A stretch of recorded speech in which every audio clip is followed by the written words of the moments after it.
Yo, man. It's Murdamittentv right now. Got my dookie leg, man. Finna listen to this 50 Cent, man. Our boy, finna listen to that boy 50 Cent. You know what I'm saying? Even before, would you have put, if you were a betting man, would you have put money on Tyson going in? Because I'm not a betting man, but I thought Tyson was I signed my petition, though, for freedom, for support the community leader, boy, prison sentence. That's the difference between him and a lot of other champions. Like, everybody that was in the litter of top fighters at that point, he would just take them. Yeah. And sometimes he fight 2-3 times a year, too, though. Yeah, you saw the Jazzy interview that he did with Lil Jazzy? Yeah. I was like, I think Jazzy just turned like 13 or 14. I talked to her pops, too, man. My man, he dropped some real life on Lil Jazzy, she man. handled that so well, though. She was like, that's interesting. It's interesting. No one's ever answered that question like that. You're like, you just fucking... I got a few words from few hours, though. This energy opportunity. I see this energy opportunity going to a whole nother level. Hopefully, if you're in the Houston area tonight, you come through. You got to be back in LA. A lot of stuff going on in LA. Man, life is good right now. And it's really what you make it. So many of us, we just sit around and wait on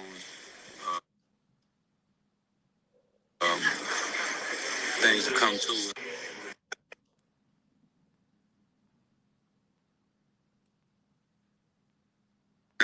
To get in great shape, I want to be around. I was talking to today. What's going on about the future? So many people would trade their future for the past. Like when you got to deal with the networks and other forces involved, it get a little. Right. Hey, man, he had a great year, too. New music and everything. Man. Are you talking about new music for yourself, Fifth?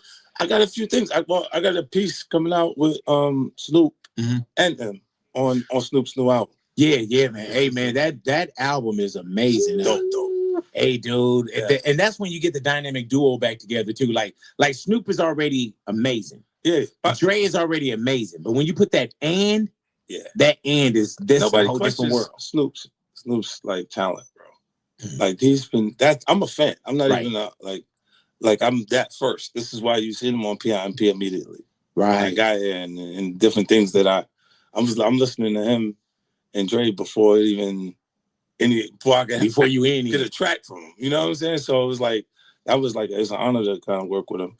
And he didn't stop. Like he's the only one that takes a whole persona. Like he takes a whole persona, like with the whole Snoop Lion phase. Like, man. Different thing. Like he just shifts his whole show around. Like when he was a pimp for like hell yeah. Him and Bishop Don Magic Wand. The Snoop Lion thing, and then was it Redemption? He did a play. Yeah. You know what I'm saying? And then watching Dog on the Olympics, like really doing that. That was crazy. The Olympics was crazy. Yeah. Did you go over? I didn't go. But it felt like it was the Snoop show.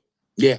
He kept popping up everywhere. It felt like it. You know what it felt like? It felt like the bigger. You know how you go places and you see Flavor Flav everywhere now. You see Flavor Flav getting kicked out of Backstreet Boys out of their dressing room or something when at the tree lighting ceremony. Yeah. But Snoop is everywhere that you turn around. But invited and when you saw the Olympics, you were like, dude. Nah, it was cool. He had more people watching the Olympics that ever watched the Olympics. I wasn't even interested in a lot of the things in it. I was like, oh, what is Snoop doing that? Like that, because I'm just flashing through at different points in the Olympics. So certain parts of the Olympics that don't really have me excited. Right. But he made it exciting too, though, bro. He was at like archery and you know what I'm saying? At horse. Dre be into archery. Oh yeah. I did archery with Dre at the house. Yeah. You know what I'm saying? That's some different kind of tax bracket stuff, though. It's no noise, man. No noise. When you just feel a sharp pain in your, like, you like a sharp pain in your back, you know you're in the wrong place. You wasn't supposed to be in that yard. That's the way to get them. I know archery. Just get your ass. I know MMA. I know archery. Just pop your ass, man. But Lee, are you going back to Shreveport next year? Yeah. Why you didn't invite me out to that? You should have been there. I know I should have been there. That's what the fuck I'm asking you. Why you didn't invite me there? Okay, next year we set it up the right way. Yeah. What's the name? You could have set it up the wrong way. I would. You know what I'm saying? Like, just set it up. I would have been there. It only was 90 days preparation for that. Right. It was super fast. Nobody thought it was actually possible. Like, I was getting more of why we can't do it than why we can, and I was paying for it. Right. I put up like about $5 million to do that. Why was that necessary to go to Shreveport and do that and take care? You know, I mean, a lot of people were hired out. Yeah. You know, people thanked you for coming. Well, yeah, almost everybody did. They had so many false promises in Shreveport. Like, people saying they're gonna come and do different things. But I was like, I had to do something now to make them understand what my full intentions are. You know, so I put the Human Harmony thing together, and then I want to thank everybody who did come because they made the excitement. Right. You know what I mean? And it turned out to like 35,000 people who showed up out there, and then it turned into I was real anti, bro. Big deal, yeah. Yeah, I was anti. When I saw I wasn't involved with it, I didn't throw no salt, but I was just like, wow, fam. I'm like, this is what you gonna do, huh? Like, who came in here and was talking about, was it Life Jennings? Juvenile? Yeah. Oh, it was Juvenile or Life Jennings? what? That's Life what? he was there. Life was talking about how you built the whole city. Oh, like, there was no city, but he built he it. did everything. It was like, yo. And I was like, I was like, man, it's good to know. Yeah, man. It's good to know, man. You've done the Super Bowl. Yeah. What do you anticipate for Kendrick next year for the Super Bowl? Oh, man, be excited, man. I think, look, it's the biggest live sport event. I think the only thing that you could do bigger than that is the World Cup. Yeah. Like outside of the Super Bowl, nothing is bigger. You know what I mean? What was that like for you, just being a part of a halftime show when y'all did it? It was for me to be in the company I was in also. Like, right. You know, it's Dre, it's Snoop, it's Mary, it's Kendrick. Then him. You know what I mean? Like, for him to get another go around, like for him to come back. Yeah, man. It's just saying that he's the now. Like, it's just right now. Hey, man, what did you feel about the? Because you've been involved. You know what I'm saying? With beefs. Yeah. You know what I'm saying? When you heard Drake and the Kendrick thing, right. when you first heard, and you know, you heard a bumbling. It's like a little tennis match. You heard a little bit, and then like that comes, you know, with Future, with Metro, and Kendrick on that verse. Yeah, that's crazy. Did you think that it's about to get set off right here? Or were you surprised that Drake came back and said anything, or you knew? Nah, it was cool. I felt like they would be competitive. Yeah, you know what I'm saying? And it was a good period for hip hop in general because they produce like better material faster. Yeah, it forced them to work. That's what I said too. I was like, man, if these, I don't want to hear no more of my album coming out next year. Yeah, I dropped 9 songs in 2 days. Yeah, because it felt like Kendrick was like not responding fast. Right. That's what it felt like to me. Yeah, like at first came and it came again, and it was like another joint. It was like, damn, I was like, damn, okay. And then Kendrick came, he had a whole CD. Yeah, yeah. It's like that meme when you go, then 5 songs later. That was crazy. When you first hear Not Like Us, what do you think about that? I think LA is different. I think LA culture, the West Coast is very territorial. I think that energy, when you can build the camaraderie within them, that you'll feel something here that you won't feel anyplace else. Okay? Like the East Coast is not like that. Right. Like they're not like us. That energy. Look, the lawsuit thing, I thought that was to make sure that didn't happen. Wait, you talking about the Drake lawsuit? Yeah. To make sure what didn't happen? That song didn't come on. For the Super Bowl? See, look, sue Apple, right? Sue Universal. Right. And then have your attorneys contact NFL corporate and say, look, we don't want you guys to involve yourself in this nasty lawsuit that's going on. And you guys are the biggest live sporting event. Don't put yourself in a situation where you're a part of the damages. Because you continue. Like a threat? Yeah, that's the way the lawyer said. Damn. It seems like, because they're a little more combative. You want to let your publicist talk for you when you're in situations. Like even the J thing, you could tell the lawyer wrote that statement instead of the publicist because he was being a little combative. All right, this is what I'm going to do, man, because we going here now. The one time you came in, I did 50 cents, 2 cents. All righty. And I'm just going to ask you some things, and I just want to hear your 2 cents on them. Yeah. You know what I'm saying? And I know you don't have a tail to tuck because you talk so much, I get nervous when you come here. I love you as a guest, but you do scare the fuck out of me when you come here, too.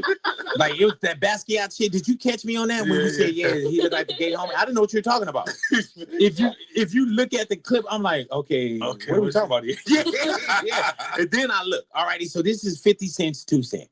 All righty. Let's start with you're going into the Jay-Z thing. Yeah. So recently we just saw, which we look at the accusations. Yeah. You know, and we're going to get to Diddy as well, but you look at the accusations, and there's an accusation about Jay-Z and Diddy and a teenager, 13-year-old. Right.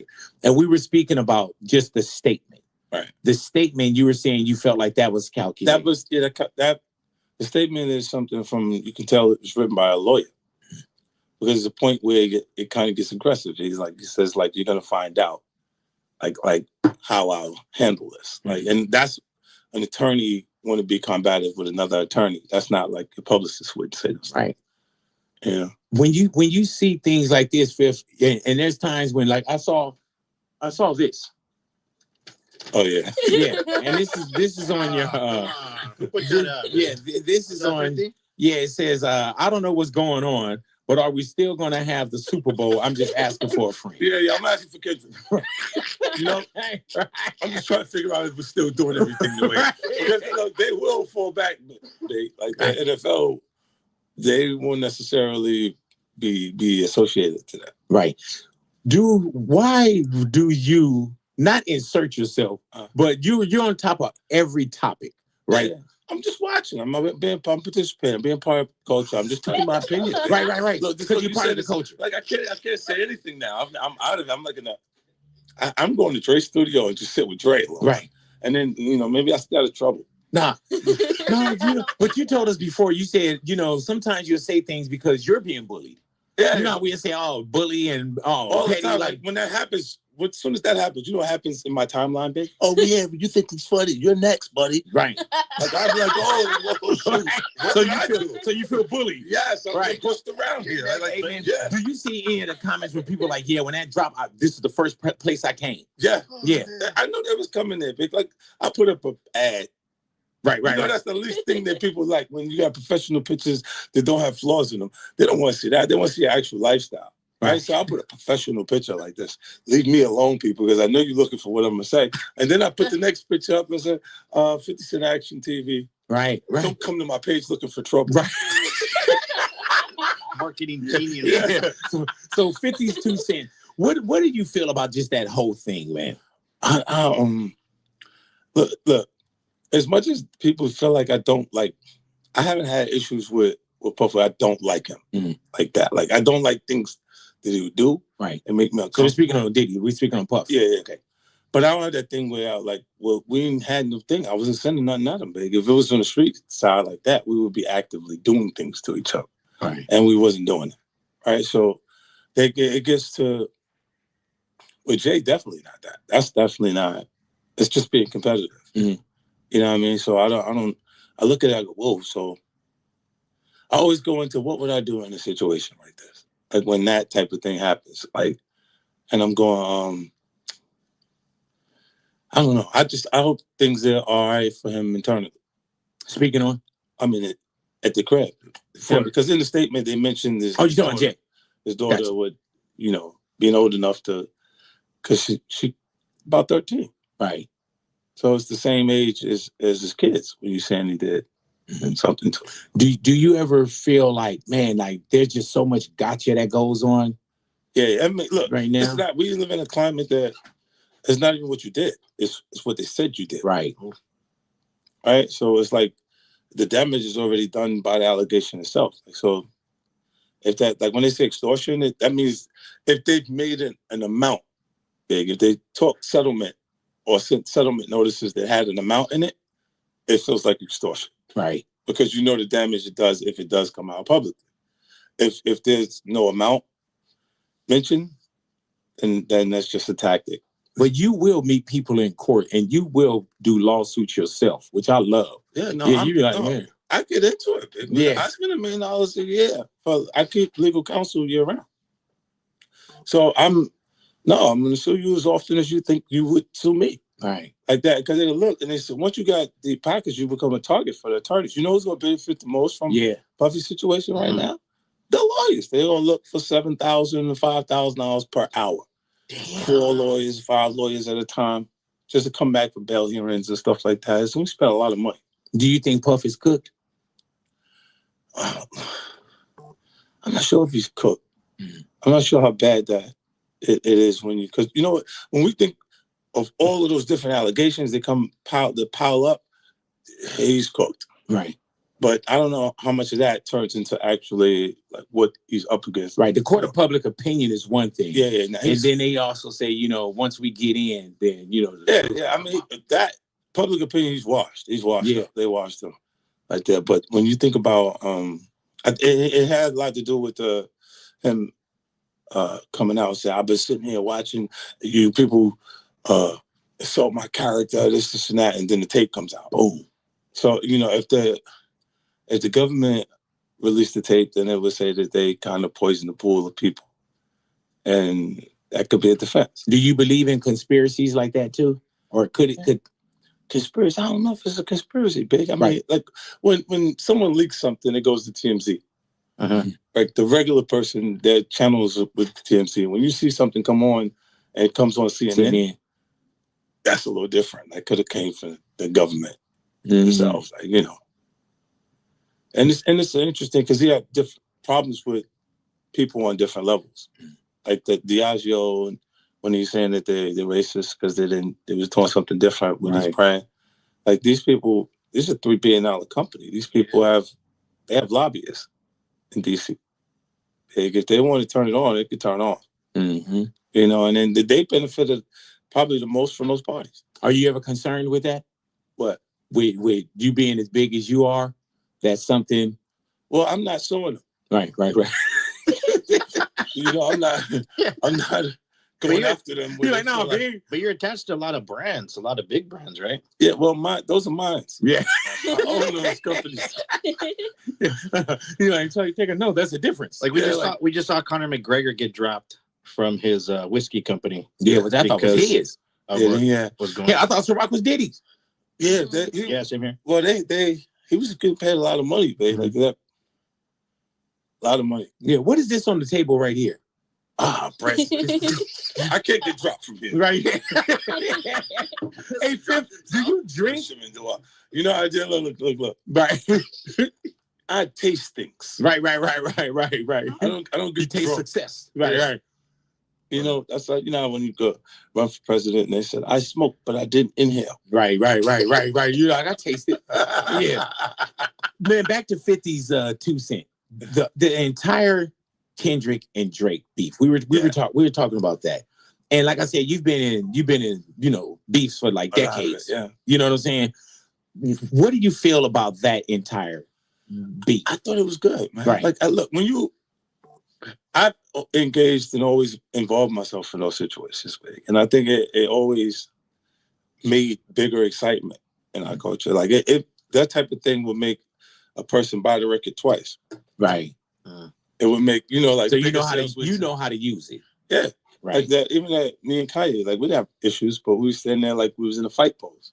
Yeah. For the picture, you know what I mean? Like, and that was the week, the first sales week. Yeah. And both of y'all sold. Yes. Yeah. Look, at the end of the day, Vic, I could have went on tour with him if I wanted to combat that win. Right. Because I had so many records that were hit records at that point that I would have smashed. He only had that album. Right. What do you think this is with Drake and Kendrick? No, I think it's a point where you win repeatedly to the audience, and even the artist community is going, if you win again, how am I have my chance to win? So they would rather see Kendrick in that slot. Right. And Drake, you get out of here. Damn. That's really the way it goes. But like, you think what he's saying, the system's done, they've done it. They're guilty of what he said they did. Like where I'm at Interscope, they are G Unit and G Unit at the same time. Right. Gotcha. Wow. On the same system, big. The same person delivering the record telling you to play 50 Cent is delivering the record saying play game. Wow. And it's just business. They're looking at it like it's business. It's selling the record. But everything that they said that he did, that they did for Kendrick, is something they did for him. What did you say to Drake, if you don't mind my asking? Because you guys were somewhere, and it looked like y'all were having a conversation. Yeah. I said, they said you lost to Pusha T. So what did you lose? And he said, nothing. I said, so I don't understand. Right. You see what I'm saying? Like, whenever you say you lost something, you say, what exactly did you lose? If you take a step back, there's nothing lost. There's nobody who's a Drake fan that won't go out to see his show right now. Man, we say that all the time. We say that all the time. Yeah. So it's just to be active. You get out there, do your thing. How do you feel about beef in general? I like it. Yeah, I know. We can tell. I grew up under circumstances where it's not optional. It's gonna happen. You know what I'm saying? And then you going, look, battling has always been a part of hip hop culture. If you're not competing, look, we hit a spot where business is so present that he looked at it and said, well, that's defamation of character because it's not true. It's a false statement. All right. And I'm like, you know how many false statements were in battle records? Yeah. What did you feel about the lawsuit when you heard the lawsuit being announced? I thought it was to combat the Super Bowl. Yeah, because that would reignite it. They go make it. The song would make it exciting, make it go up again. And months down the line too. Yeah, but the suit itself, I don't think you think about it. But when the lawsuit comes out, it ignites the record. It goes up. Right. I didn't realize that his album was coming. Right. Kendrick album was coming right when that lawsuit fell, and it was like, yeah, there we go. It spiked up anyway. So is it different when we look at hip hop as being competitive if there's a lawsuit there? From a beef though, you know what I'm saying? Like, because you beef with Fat Joe, Ja Rule, Buster. Have you ever got a lawsuit? No. Okay. Not. You always get other stuff like behind the scenes stuff. You know what I mean? Like, but they're not public lawsuits and things like that. Like they've said for me, mine was so street oriented that you're a rat. Yeah. Right. Yeah. And where? That's defamation right there. But then the judge that you would be in front of would look and say, so you're like those criminals that I put away. Because you feel offended by someone calling you a rat.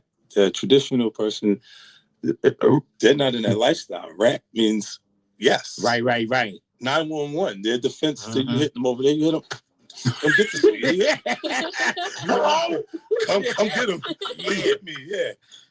Don't act like you didn't do it. Right. Like that is no ratting for them. They're like, what? You better behave yourself. Can you understand from a business part in the bigger scheme what this lawsuit is from Drake? Yeah. Okay. Yeah, and it's because it does feel like when you're in negotiations, it'll feel like the value went down. Like not as hot as you was last week when everybody was excited. And saying it feels different. Like, you know, like they saying you lost. Like you get a phone call, even like, yo, you guys created the largest sales week in hip hop. And I'm like, yeah, but I lost. Right. Get off my phone. Right. Yeah. You know what I'm saying? Like I get this call from Steve Berman. They might Interscope now. But they like at that point. And this is when you and Kanye were going? Yeah. You gotta get the call. You go, what did you man, get the fuck off my phone? Because when you look at it with the sales with you and Kanye, like y'all went on this whole who's gonna sell, and that first week, Kanye did sell more. Yeah. But looking at the numbers, y'all won. Yeah. No, but you were like, nah. Look, from a sales history, I have the sales history. Interscope didn't do everything Def Jam done for Kanye's number to come back like that. They assumed because they didn't do everything to protect Drake. Because they assume Kendrick and this will be just like anything else that happens. Do you understand? Like they did everything he's saying they did in that lawsuit, they did it. So you feel like it's valid on that point? Like, yeah, they did that. I understand why you would do that if you was talking to a lawyer, but like in hip hop, right? There's nothing to sue for. There's nothing that I didn't sue for that. Is anything off boundaries when it comes to beef? No. Nothing's out of bounds? No. What about going to their home city and putting on a full concert?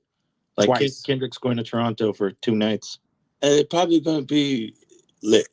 Like, the shows are gonna probably be fucking lit. Like, what do you think is gonna happen there? Like, the energy is. You got people that like both of them. They're not gonna they're not gonna switch and just say I don't like both. These are the top artists in our culture right now. Yeah. Like are the new. It's prime time, big. This is the new. Have you ever felt a certain way when you would beef with somebody? Like, damn, this is a lot. Or, you know what? If did you really buy Ja Rule's tickets, like seats at his concert? You did. Cheap tickets. The tickets were very affordable. Right. They was on like StubHub Buzz. Yeah, I bought the first 4 rows. How many did you buy? If you say you bought the first 4 rows, is that a couple hundred? Yeah, it was cheap though. It was cheap tickets, so it was something to do. Like if you don't look at me like that, man. All right, man. We done for years. It's just I looked at it. I said, "Yo, this is not." I just want you to feel like you gotta reach the people. It's like 4 or 5 rows back. What is this? That 2 decades later, it's still this. No, I mean, it's not that big of a sacrifice for me. Now I've bought things that mean less to me. Right. Oh my gosh. That was fun. That was like watching it. Let me see the show and see the spaces are empty because they are reserved for someone else. They're not supposed to be sitting. That's brutal. That's so brutal, man. Hey man, Fat Joe in the World Series. We just recently had Fat Joe in. Yeah. And Fat Joe came in, man. And first off, he said, "Man, I'm wearing my ass kisser outfit." He came in like a purple hoodie, some Laker gear, with some. But you know, and Joe's my guy. And at one point, you and Joe wasn't seeing eye to eye. Yeah. And he explained that too about Chris Lighty, and you know what I'm saying. Like you just see things that in due time, grown men came together, and y'all really like even Buster. Yeah. Like and Bust went out with Final Lap. Yeah. But it was at one time where you and Fat Joe like y'all weren't cool. Yeah. And look, Joe's the kind of guy that you want to be friends with. He's loyal to a default. Right. Right. And at points, like if that person's not, if you don't have the connection with them, you're going to just not like it because you're going to be like, what's wrong with them? Right. Like you don't have an issue, but it seems like you're uncomfortable. Yeah. Association. If a person's uncomfortable with your success, then they shouldn't mean anything to you. No. Right. And at that point, that's what I was getting off him and that vibe, big. So I'm just like, nah. And I didn't invite these situations, but I didn't run away. Yes. Yeah. So I would look and go, oh, so you want to come? Is that what you want? Hey man, I was already in mode for that. Like like the vehicles bulletproof and bomb-proof and everything. And I'm like, well, I'm already geared up for the whole thing. So it's like, I'm like, oh, you thought you was like different. How can that happen with Buster, Fat Joe? Is the Ja Rule, is it deeper? No, it's the same thing that you see Drake experience. So how did he just have... This is the op page. Right. He was just winning consistently more than everybody else in the culture. And then these people start to turn into people that feel like they're ops all over the page, big. Because they keep watching them win. And then you go, I want this thing forever, man. Right. I'm not sure you can have it forever. Right. Not forever. Do you ever get like not scared or something like that, but do you ever feel like man, like I'm doing so well? Do you ever feel like the high horse you could be knocked off the high horse? You have to know when to pivot. Right. Like J. Cole? Well, I don't think J. Cole got knocked off. I think he got off the horse. Yeah. And that's the one thing I wanted to speak to as well, man. At one point, Fifth, you didn't agree somewhat, and paraphrasing, or hopefully I'm not rewriting your history, but you didn't agree with how J. Cole got himself out of the Drake and Kendrick thing. Can you understand? Because he's one of the top guys. That's like the competitive energy of it. You want to see them compete a little bit. That's when we're gonna find out who really got it. Mm-hmm. Like when he decided, but I would have won the battle, but I would have lost a brother. Right. But you don't I don't know why I understood that. No. I understand the relationship. Right. Right. But I don't understand why the competitive part in the art form. If y'all brothers like that, then why wouldn't you compete? Why wouldn't you understand that we're just competing? Hey, come on. So you said we could be so close. We're brothers. Right. But I don't want no smoke with you. What are you, like my big brother that'll knock me the hell out in the house type of thing? That is a different type of brotherly relationship. Are you saying I'm not gonna do this because I know you're gonna get me? I don't think that's where Cole was coming from, though. I'm just saying to you, that's the energy you feel when there's no competition. Right. Where I think Cole was coming from, Fifth, I think that it was when he said, like, it messed with my peace 10 years. You know what I'm saying? Like why would I get down for you? This is just new sophisticated version of hip hop culture we're talking about, right? Kendrick has records like Sit Down, Be Humble. It's got a lot smarter. Right. The music got smarter. Yeah. There was an area that was reserved for this in our culture the entire time. It was like called conscious rappers. Right. It was Common Sense, Mos Def, Talib Kweli. Yes, sir. It was Q-Tip. It was like these guys were there in our culture, and it was like early Boogie Down. Yeah. Yes, sir. It was that. But when you at certain points where you compete in that raw energy that you would see when you see artists cut through like your NBA YoungBoy or your Dirks. Yeah.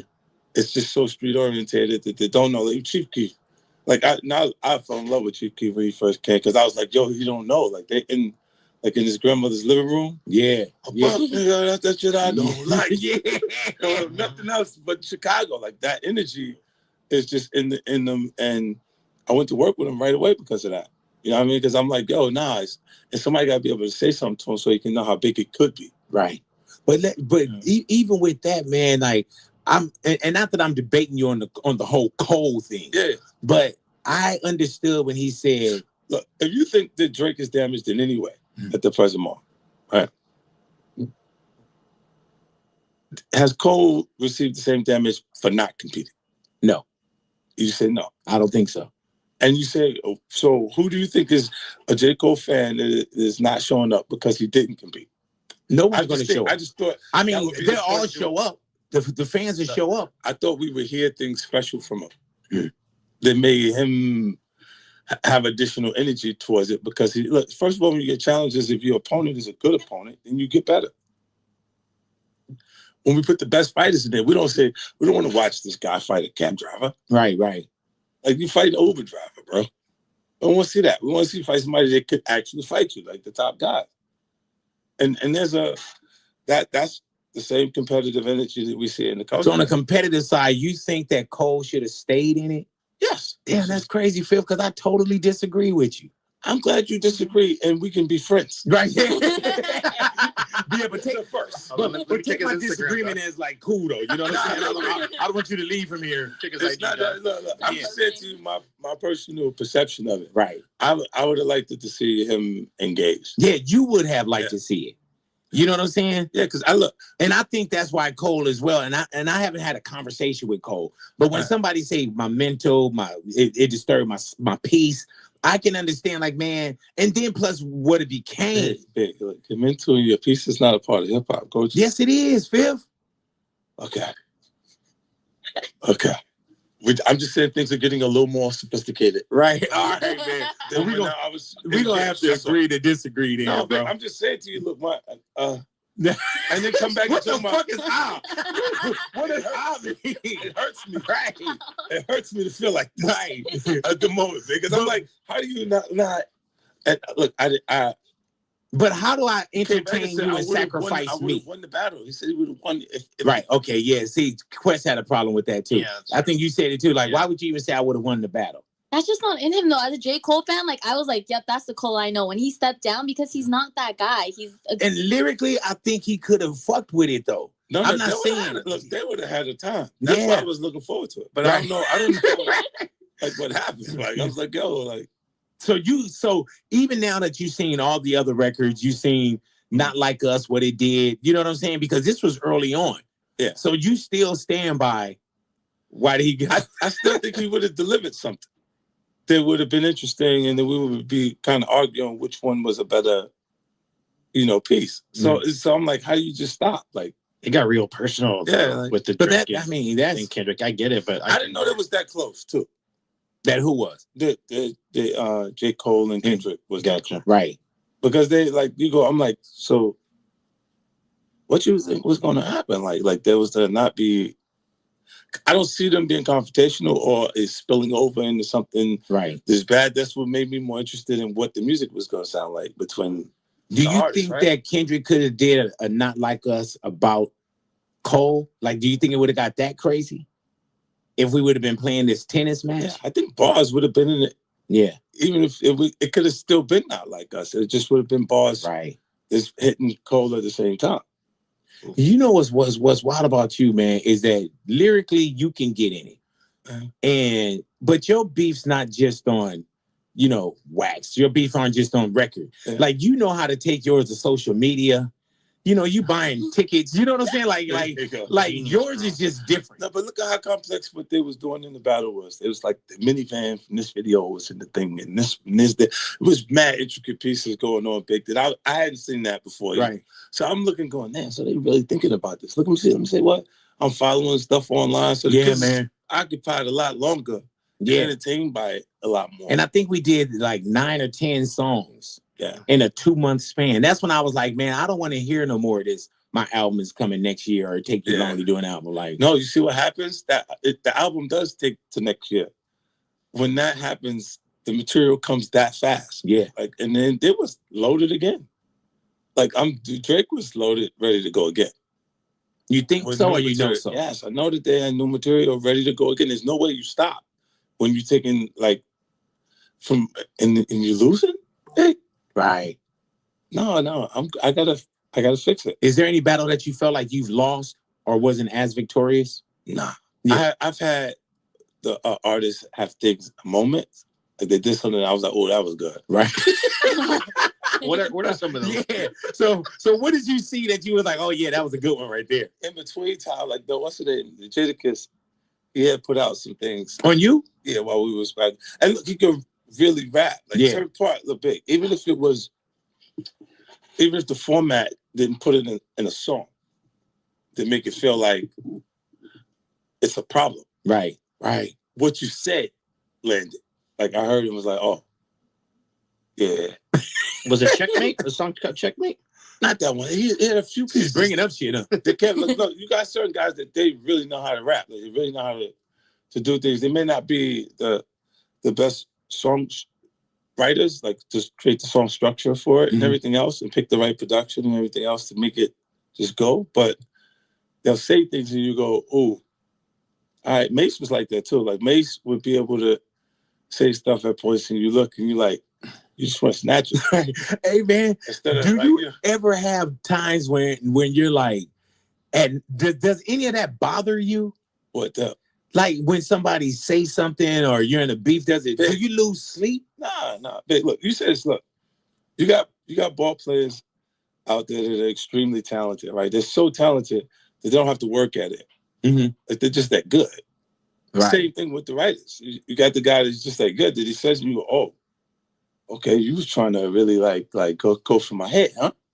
Like, and then you got your Kobe's that got to work so much, they discipline themselves so much that they outperform everybody. You see what I'm saying? And his focus is not, it may not necessarily be the gift God given that way. Right. It's the work that he actually put in. Is this easy for you, Fifth? It is. Yeah. At this point, it is. Like this stuff it's a lot easier than it was. I wasn't comfortable all the way in the space. Like when they say you're a star for the first time, it's still, I'm doing everything for the first time. Mm-hmm. On a record, I had the largest debut on hip-hop album. So biggest first album to work. And everything, it felt like I was ready for it, but I was doing it for the first time. Right. And now I've done it a lot of times. And then I felt this energy on different formats. Like this is like my first television show is like my first album. It's a new version of. Hey man, back to Fat Joe being in the neighborhood. Uh-huh. And when he did the World Series, when you saw Cube do the World Series for Game 2, and then you saw Fat Joe, and Fat Joe's my guy, so I never want to feel like I'm slighting him. He said it was his inner ears. Oh, it was messed up. Yeah, and I can believe that. You know what I'm saying? Yeah. Oh, it's unfortunate because it's a big look. Yeah. Did they call you for the World Series? I wasn't available at that point. But you did get the call. Yeah, I had other commitments that I couldn't. That was bigger than the World Series at the moment? I just had already committed. Right. So I couldn't pull out. I would have to pay these people. And... Right. Yeah. You're like, how many minutes? And how much are we down? You know what I'm saying? Are you a Yankees fan? Yeah, it's almost mandatory to load. Right. For that side, you have to wear that. Yeah, man. So when you watch Joe, what was your first thoughts on Fat Joe? And I'm watching him figure it out. Like he still got through it. Yeah, man. Like, a lot of showmanship. You know, you see Beyonce force you to jump right back up. Yeah. Like it didn't even happen. And then it'd be like us 2 seconds later, they were in a different portion of the show. But you got to get out of your head. Yeah, man. Before continue to show the right way. And then I think social media now, you know, back in the days, man, before social media, you can fall off the stage. Nobody had it. They're not gonna miss nothing. You know, now, oh my God, bro. Well, 50 had the famous pitch with the Mets, remember? Oh, yeah. Viral. You see that? Yep. I thought you liked me. Yeah. They brought me here to set me up. Hey, man, but on the real, man, like you are, people say that you're one of the worst. Yeah, I think it was good. But you know what I learned, big? Like but you know how to pitch a company, huh? Yeah, and you know how to pitch a deal. What I learned from that experience is sometimes you receive more with not doing well than you receive. If I do an excellent pitch, we wouldn't even bring it up. Talking about it. They'd be like, "So what? You could throw 110 miles? Yeah, pitch for genius strike." Because we don't even talk about some of the great over the plate pitches. Yes, those pitches don't get no conversation. Yeah, did you do that on purpose? No, I didn't. Right. Shit went left, man. Yeah, but you knew how to. Hey, man, and I've thrown. Being a football player with chronic psoriasis, the football locker room is always a place. Niggas mad. Hey, what? Go to a little. Do a show the next day about defamation and all that. I'm not scared of you, nigga. I just want you to know.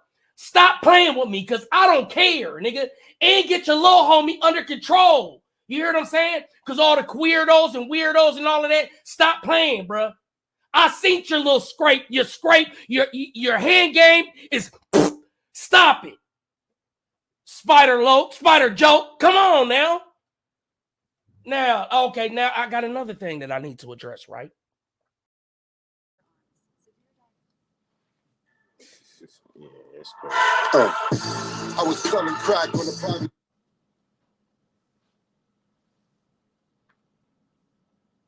In bonus cash with your first deposit and a free pick.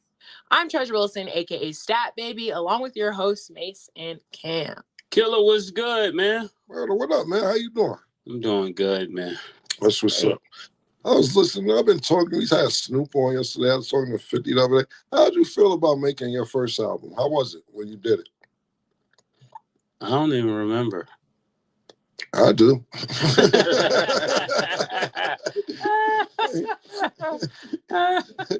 How you felt about it? You know, what you mean by making it? Like the process of making it. Process. Oh, the process was fun, you know?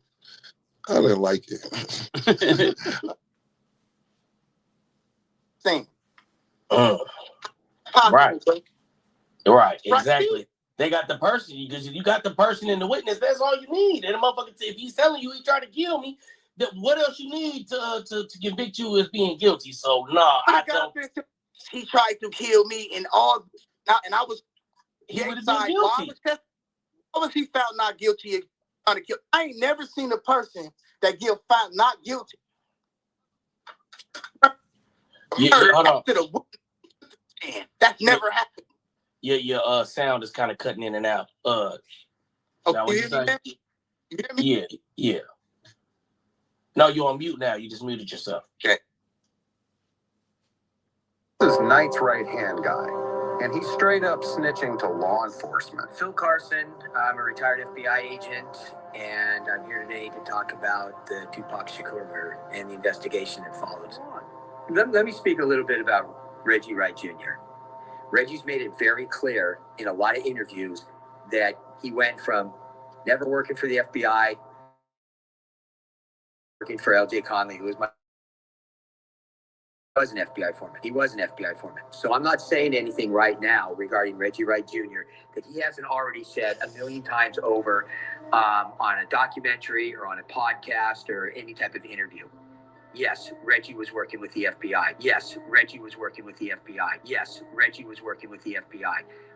In this last interview that I did on his podcast, he stated that he only provided information regarding the corrupt mayor of Compton at that time, which is Omar Bradley. Okay, that's a flat out lie. And if anybody believes that that's all that Reggie provided, they're fools. And if anybody believes that that's all that Reggie provided, they're fools. Wake up, people, okay? You believe I was involved in I didn't say that. I didn't say that. I didn't say that you were involved. I didn't say you were not involved. I said, but if you do believe that, let me just ask you. Sure, go ahead. Go ahead, Rich. That came from Spider. And talk to me. You saw the 302 on me before, right? You know that I'm an open book, cooperate. Why you never? Yo. Reggie, I want to talk to you about the thing. You want me to? You know, I knew. You want me to answer? Hold on. Oh, Reggie, if that's your question, do you want me to honestly answer it? I've done my best to try to help Reggie cover for himself, tell him when to keep his mouth shut, and Reggie just goes on and on and on. Yes, sir. You sure? Because I'm trying to protect you from yourself here. No, go ahead. Okay. We did talk to you, Reggie, in its document, okay? Reggie provided a lot of information. He was in a very high-level position of death row records. He was very aware of what we were doing in terms of investigations, numerous investigations on death row records and Suge Knight. We executed search warrants. He helped provide information. Reggie had a game plan, and he made it very, very clear that he wanted to take over death row records. Make no mistake about that. This is what I'm trying to explain to you. Yes. It's the policy of the FBI that we never openly discuss who our FBI informants are, and that's what allows us to have such a good relationship with our informants. This is what I'm trying to explain to you, Reggie. Whether you remember things or don't remember things, I don't have control over, okay? Many years ago, the FBI had two classifications of informants. One was called a 137, and one was called the 270. A 137 informant was an informant that was providing information, but they weren't doing it because they were trying to work off, say, a drug arrest or some type of fraud investigation. A 137 could be just a person that was just had a conscience, was trying to do some community, like a community service type thing, just trying to help out law enforcement. We would not provide that person's name. If a judge asked for that person's name, we were not obligated to give it, and we would not give it. And that helped the FBI build a real strong trust. So if somebody came in and said, hey, my neighbor's committing this crime, and I've got young children, and I need something done about it, and I'll do whatever I can to help you guys. We're never going to ask that person to testify. We're never going to disclose who that person is, but we want people to feel comfortable coming to the FBI knowing that it's safe and secure, and we're not going to divulge their identity or anything like that, or where this information came from. That's a 137. That's what Russ Poole was with me. The other kind of informant is a 270. That somebody is, let's say they got caught robbing a bank, and they know about 10 other bank robbers because they helped participate in other bank robberies as a drive-away or something like that, or help try to plan, say, a bank robbery. And so they wanted to cooperate. And for that cooperation, we wouldn't promise them anything, but we told them it's mandatory that you're willing to testify. And then based on the information that you provide, the truthfulness and the results from the information you provided, there's a strong likelihood that they're going to get some type of benefit from, whether a sentence get reduced or whatever the case may be. That's a 270. So it all depends on where you classify. If you're somebody that's trying to work a beef off, or you're just trying to provide information, to cut yourself a good deal, and you're not doing it out of the goodwill of your heart. You understand that? You understand the distinction between the two, right? Okay, yeah, I got you. Okay. I'm not the one who made the rules, my nigga. You see, y'all be acting like y'all mad at me because the rules is looking bad on y'all. Y'all breaking the rules. That's the rules, bro. If you hanging with a rat, use a buster. Use a buster. I didn't make that up. That's here before I was born, bro. That is what it is, homie. I'm just reading the rule book to y'all. You know what I'm saying? I stand on that. Dude's a buster, bro. He's a rat. He told already. So I don't understand why niggas think that something is different, bro. So once you jump out there like that, it is what it is, homie. You feel me? You chose your side, bro. You fuck with rats, bro. A nigga's a buster. It's a buster. You feel me? You speaking up for dude, bro. Fuck her, bro. And it's gonna be like that, nigga.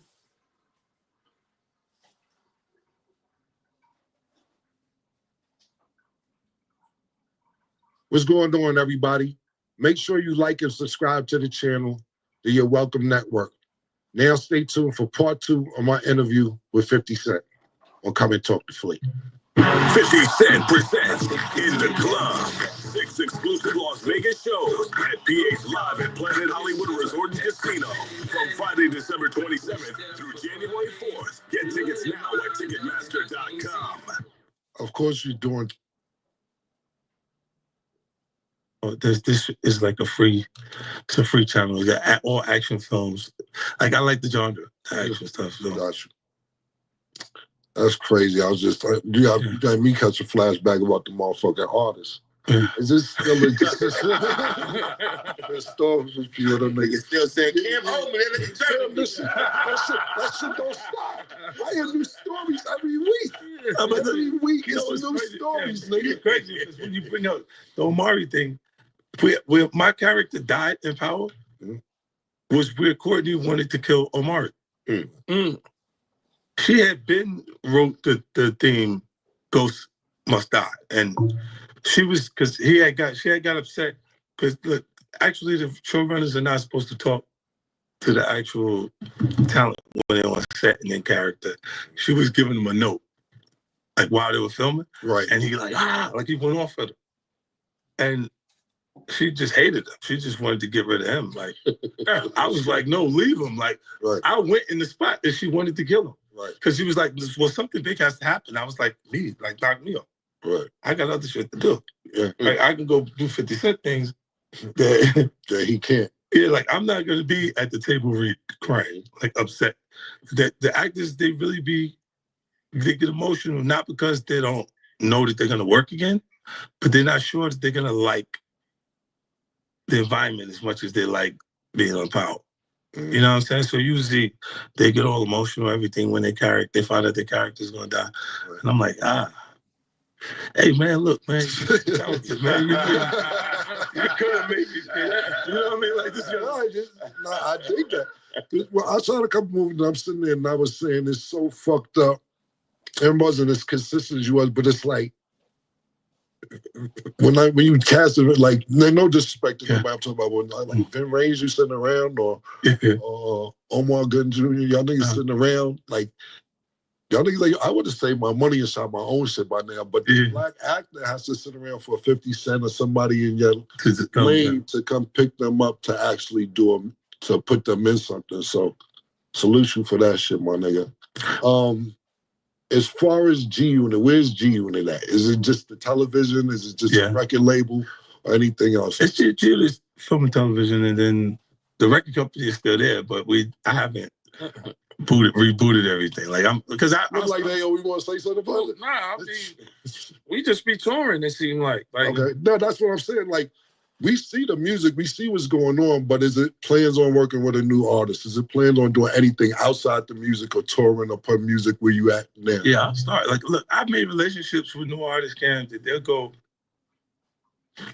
why is he doing this? Like, it's because I don't need the money from that project. Right. You know what I'm saying? Like, and then when you see the investments at points, it'll make you go, how much money I put into that project? Like, you know what I'm saying? Like, when it's not, when it doesn't click right away. You know what I mean? Even Rotimi was an example of that. Like, then later it clicked because he like Afro beats. I wasn't sure that direction was going to work like that. And then it was early when he wanted to do that. And I was like, all right, go ahead. You could do your own thing and you'll be able to just I could get paid back through mechanicals. Right. For what I already done, but I let him free out of his contract. Now, we know if you sign to a major, that's not going to happen.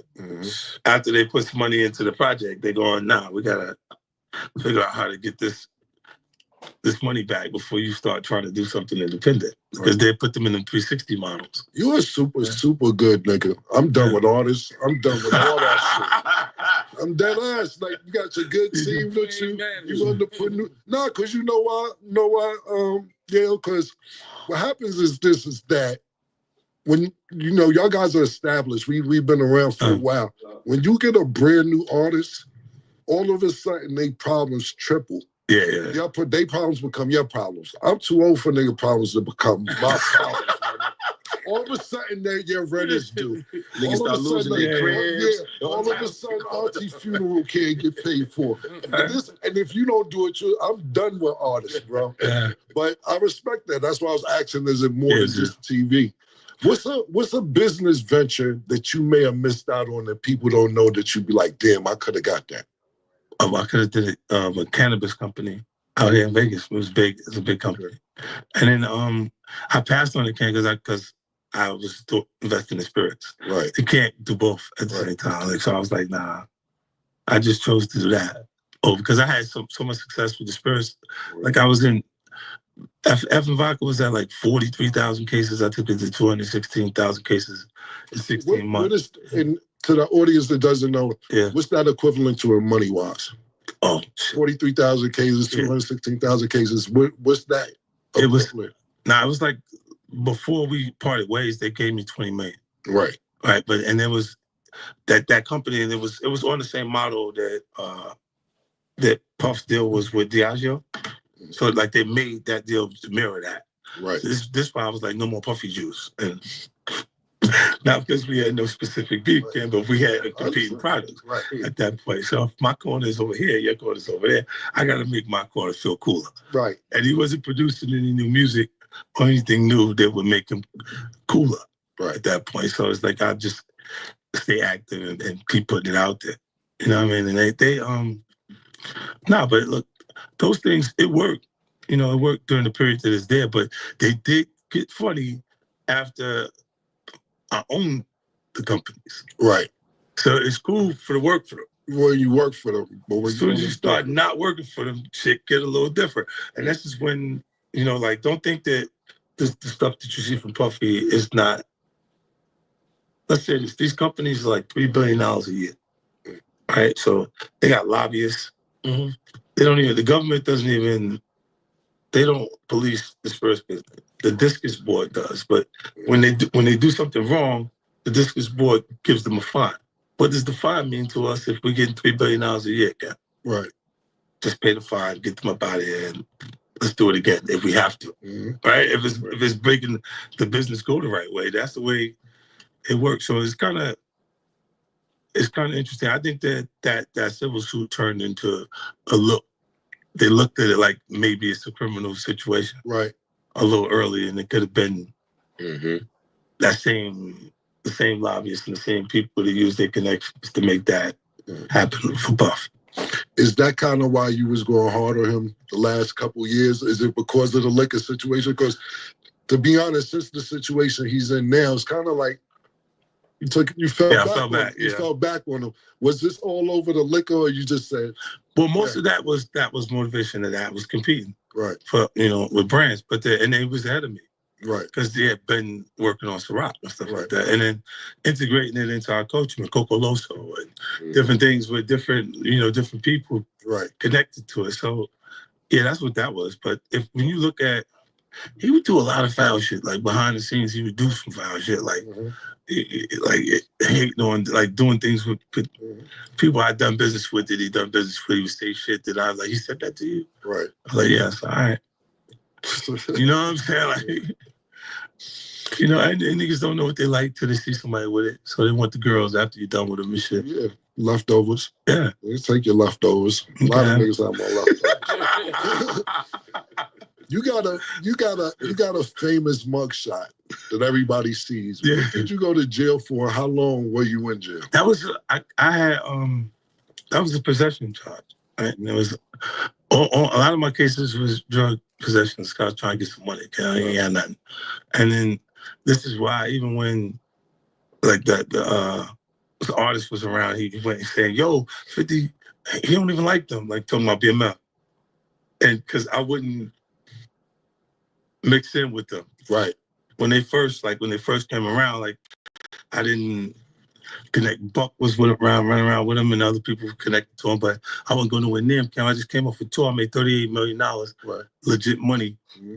What you said? They got the Wiz, right? Okay, so don't bring that shit around me. Right. Now I'm making $38 million, legit money. I want nothing to do with that right now. You know what I'm saying? So we didn't make the connection until after. Right. That that blew over. And I'm just knowing my temperament. I don't need to be around that. And what were we conditioned for prior to any music working? You don't even put yourself in that situation. Yeah, he had a moment. He had a moment where he was so mad. He said, "Yo, if you would do it, like if I don't give him something that he wanted, murder, then he's gonna go back to doing what we did." And you remember saying that to me? I don't remember. You don't remember saying that? Yeah, he did. Didn't even give. Yeah, tell him you be telling Vlad all kind of shit. Tell him.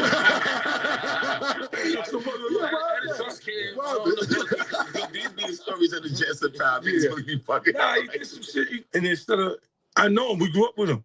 The only reason why he didn't go crazy on him was because of the relationships. Nah, that shit wasn't right. And then bring it back. I don't want to get into all that. But, he was lying to you. I don't know what story he told you, but I don't want to get into all that. Yeah, you did. My shit look better than Vlad. You think you tell me the thing? My shit look nice. It don't even look like the same dude to be on Vlad. Stories. Real shit coming out. I don't know where this comes from. Yeah, but we had a moment. Show, man. We had a moment where he was feeling like that. Like, what if you don't do what? Like, Murder need to roll up. Did you get the roll ups? Murder was supposed to do the roll up. He never came back downstairs. I tell you about this. Brooklyn niggas. No, but that's what I was trying to say. Did you ever? So you still ain't get the roll ups? No, no, Aggie. No, he was supposed to come back downstairs. I don't know why. He told. He gonna hold you. When he came in, he's like, I gotta get the nigga to roll up. Why you throwing beer? I said, my boy. So you didn't want to smoke? Of course I want to smoke. I told Ken we need to smoke in here. I asked where you was at. He said too cold. He threw you in the bus. Nah, you gonna get the smell in the walls. It's this corporate in here. Speaking, you was talking about beefing and battling. What do you think about Kendrick Lamar and Drake's situation right now? I've never seen that before. I've never seen somebody sue because of what you said. Right. But I thought that was Drake's team trying to prevent the Super Bowl from doing more damage. Right. Because if you sue Apple and you sue the Universal Music Group during the period where Apple was over the music at the Super Bowl halftime, if they're already in a lawsuit, so they're already financially having to incur costs to defend themselves, and they know what that is regardlessly. We know how much frivolous lawsuits come through, but it costs you a minimum of the money to cut and handle it. So when they see that, if you didn't reach out, if its attorneys reached out to corporate at the NFL and said, we have this issue over this song.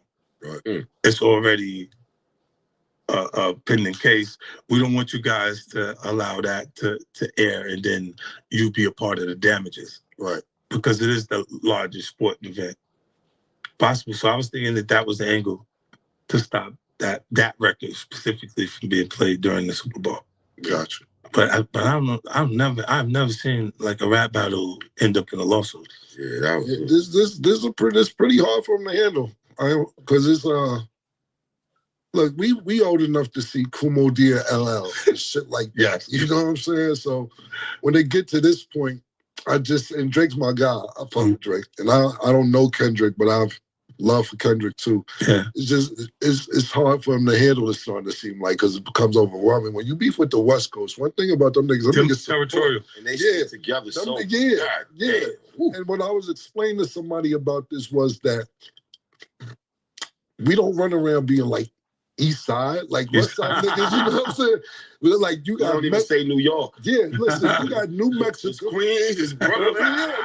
Exactly. Say New York niggas. Like, you know, whether you go to a concert and y'all niggas tour with Roberts, I'm saying you got New Mexico, you got Arizona, you got Portland, you got Washington, you got Nevada. These niggas is every state. These shits is up in Vegas. These shits is up in motherfucking Phoenix. Yes, exactly. Right there. Exactly, man. And I just think that it's tough to end. The lawsuit is wild. You know what's crazy? So you was talking about Fat Joe and how you guys didn't even really have beef. So we had like a legend for the younger audience. We had like a rap battle thing at one time. And 50, what you did, so we was having interior problems at Dipset. Nobody knew about this. Nobody knew that we was like not on the same page. Right. So when me and you were battling during our music thing, you got members of Dipset to come to your show. I'm like, so I'm sitting there like, you know, it's like this is kind of smart, because I wouldn't have thought about reaching out to Yayo or Lloyd Banks. I'm like, niggas going public with this? I'm like, yo. What was your thought process behind saying, yo, you know what? Fuck the songs. How did this work? Let me say this. How'd it go? I was there. I'm in your horse and carriage video. I'm in the pool. What? Oh, you know what? You told me this. Your horse and carriage video. You told me this before. I was in the pool in the horse and carriage. Wow, that's crazy. So if you look, like we're on, everybody's there. Right. Jimmy was not a rapper then. Right. He was your man, like on the side, like in the side, just he was not a rapper at all. Right. So when Ballin' took place, and I'm looking and I'm going, oh, he having a moment. That's the Lloyd Banks. That's the Lloyd Banks thing. He wanted that. He was watching them be that, like Mace be that, and Cam be that, and looked at, and it was finally he had one. Mm-hmm. And I just looked, and I knew I just took the shot, Murder, to see, because I wasn't sure he was gonna go for it. Mm-hmm. But I was like, we like Jimmy better than you anyway, Cam. You gotta watch and see how he responds. When you see, he like, oh shit, he really like that. Give me this. Get you, Jimmy. Yeah, tell him we want you at the show, Jimmy.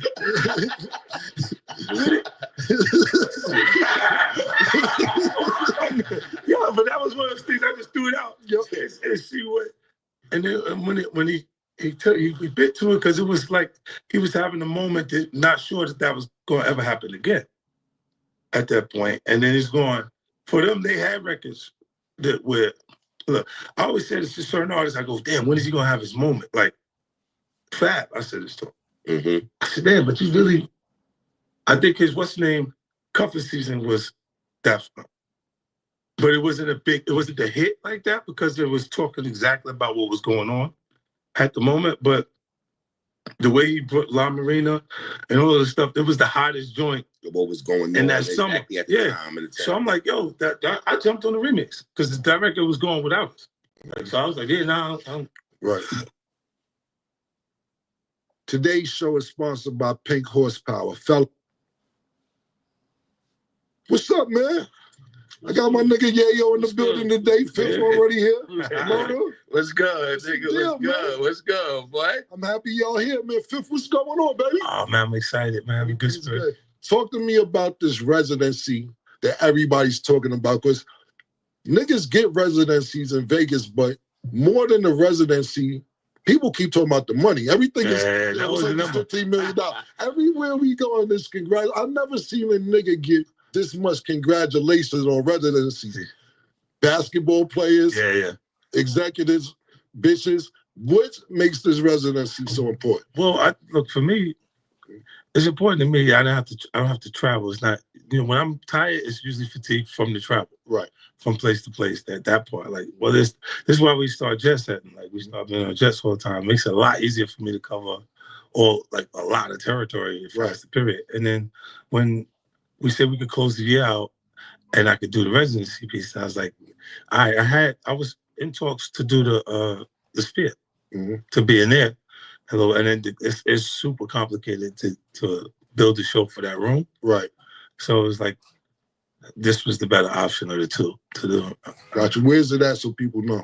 It's in the PH Live at the Planet Hollywood. Gotcha. You just came off a world tour. Grossed over $100 million from what I was looking at. Do you still enjoy touring as much as you did when you were younger? I really enjoyed the last tour. Like, it was because there was no pressure. Like, I didn't just come off a record where I got to get people into these new songs and stuff like that. I just, the television business was saying it was on strike, so I was saying I was on tour. Right. Because it was like at the same time, because they did that, I took the tour, and I went through a process with Live Nation before they was willing to do it. I did like 6 shows this when we was doing the GLG.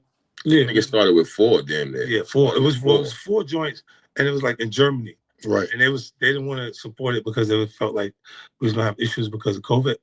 So I ended up financing the whole thing. Right.